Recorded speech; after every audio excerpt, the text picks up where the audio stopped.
یہ قرآن وہ رستہ دکھاتا ہے جو سب سے سیدھا ہے، اور مومنوں کو جو نیک عمل کرتے ہیں بشارت دیتا ہے کہ ان کے لیے اجر عظیم ہے، اور یہ بھی بتاتا ہے کہ جو آخرت پر ایمان نہیں رکھتے ان کے لیے ہم نے دکھ دینے والا عذاب تیار کر رکھا ہے۔ اور انسان جس طرح جلدی سے بھلائی مانگتا ہے اسی طرح برائی مانگتا ہے، اور انسان بڑا جلد باز ہے۔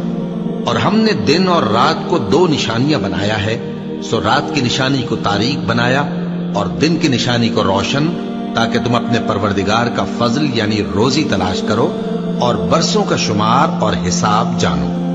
اور ہم نے ہر چیز کی بخوبی تفصیل کر دی ہے، اور ہم نے ہر انسان کے اعمال نامے کو بصورت کتاب اس کے گلے میں لٹکا دیا ہے، اور قیامت کے روز وہ کتاب اسے نکال دکھائیں گے جسے وہ کھلا ہوا دیکھے گا۔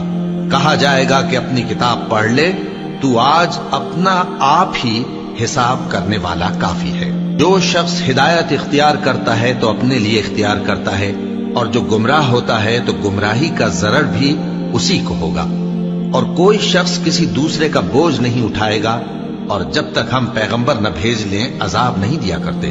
اور جب ہمارا ارادہ کسی بستی کے ہلاک کرنے کا ہوا تو وہاں کے آسودہ لوگوں کو فواحش پر مامور کر دیا، تو وہ نافرمانیاں کرتے رہے۔